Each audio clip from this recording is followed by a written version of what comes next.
𝐉𝐀𝐂 𝐃𝐄𝐌𝐀𝐍𝐃𝐒 𝐍𝐈𝐀 𝐏𝐑𝐎𝐂 ꯃꯩꯇꯩꯕꯨ ꯀꯨꯀꯤ ꯇꯦꯔꯣꯔꯤꯁꯅ ꯌꯥꯝꯅ ꯇꯝꯊꯤꯅ ꯍꯥꯠꯈꯤꯕ ꯊꯧꯗꯣꯛ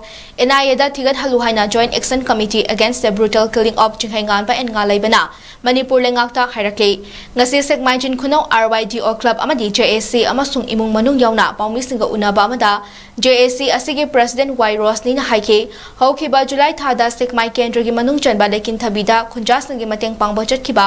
ꯁꯦꯛꯃꯥꯏꯖꯤꯟ ꯈꯨꯅꯧꯗꯒꯤ ꯈꯨꯟꯖꯥ ꯑꯅꯤꯕꯨ ꯀꯨꯀꯤ ꯇꯦꯔꯣꯔꯤꯁꯁꯤꯡꯅ ꯐꯥꯔꯒ ꯇꯝꯊꯤꯅ ꯍꯥꯠꯇꯣꯛꯄꯤꯈ꯭ꯔꯦ ꯍꯥꯏꯕ ꯁꯣꯁꯤꯌꯦꯜ ꯃꯤडिꯌꯥꯗ ꯃꯤꯅꯤꯠ 6 ꯍꯦꯟꯕ ꯚꯤꯗꯤꯑꯣ ꯊꯥꯗꯣꯔꯛꯄꯗꯒꯤ ꯇꯁꯦꯡꯅ ꯈꯪꯂꯕ ꯐꯥꯎꯕ ꯃꯅꯤꯄꯨꯔ ꯂꯩꯉꯥꯛꯅ ꯀꯔꯤ ꯑꯦꯛꯁꯟ ꯂꯧꯈꯠꯂꯕꯒꯦ ꯑꯃꯗꯤ ꯂꯧꯈꯠꯀꯗꯧꯔꯤ ꯔꯣꯁꯅꯤꯅ ꯍꯥꯏ ꯑꯊꯨꯕ ꯃꯇꯝꯗ ꯀꯨꯀꯤ ꯇꯦꯔꯣꯔꯤꯁꯁꯤꯡꯅ ꯃꯍꯩꯔꯣꯏ ꯑꯅꯤ ꯌꯥꯎꯅ ꯈꯨꯟꯖꯥ ꯑꯅꯤꯕꯨ ꯇꯝꯊꯤꯅ ꯑꯣꯠ ꯅꯩꯔꯕ ꯃꯇꯨꯡꯗ ꯍꯥꯠꯇꯣꯛꯄꯤꯈꯤꯕ ꯑꯁꯤꯗ ꯃꯅꯤꯄꯨꯔ ꯂꯩꯉꯥꯛ ꯑꯃꯗꯤ ꯏꯟꯗꯤꯌꯥ ꯂꯩꯉꯥꯛꯅ CBI ꯅꯠꯇ꯭ꯔꯒ NIAꯗ ꯀꯦꯁꯁꯤꯡ ꯑꯁꯤ ꯁꯤꯟꯅꯗꯨꯅ ꯃꯔꯥꯜ ꯂꯩꯕꯁꯤꯡ ꯑꯍꯛꯄ ꯆꯩꯔꯥꯛ ꯄꯤꯒꯗꯕꯅꯤ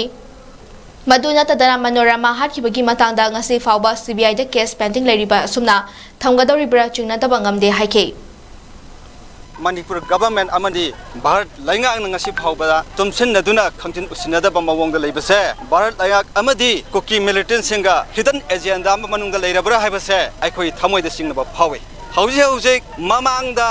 sangmajal khunawdagi lekin thabida lan pangba sakhiba 𝐉𝐀𝐂 𝐃𝐄𝐌𝐀 loinana sagol sengma leiba hairiba mioi ani asesu makhoina tamthina hapiki adub hadak nauna minute taruka sekel animuk sangba viral ama thole kuki militant singna makhoibu yamna totally tamtina opi nei biraba matungda makhoija hale haibasi hauji khoi bibele min ure leipak miyamna khange honorable CM ju khangbiram lakani hairiba angang ani siki mihat pa singa se kuki militant singa siki matakta Bharat Laingak ki law do sijena birakanda law leiba leiba mak uhen birakanda hairiba mihat pa singa do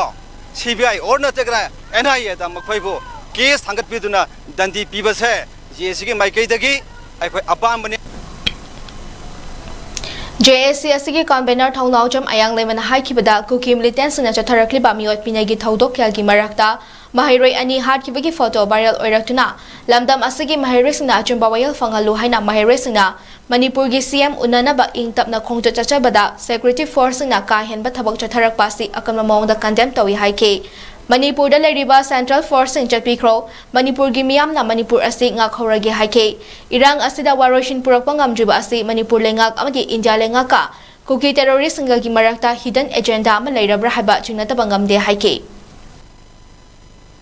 Iraipa iramdam sida sathariba kuki militant singna sathare iba miot minai sida khangba waraba iramdam sigi mahairoi ani ngarang nahanta violel orakna leibaki lamdam sida leiriba satra naharon singna akhoi satra ama oina akhoi gi achumba wayen pibiu aidana khutta khulai paijadaba lari khaw kolom paijadaga tungi yumbien orakadoriba isa isu singsina Manipur CM da wakatpa lakpa matamda Manipur gi laingak loi singna thadokpa huiroi singsina aigi isa isu inaw singsina tawriba thongote akhoi adok ki mate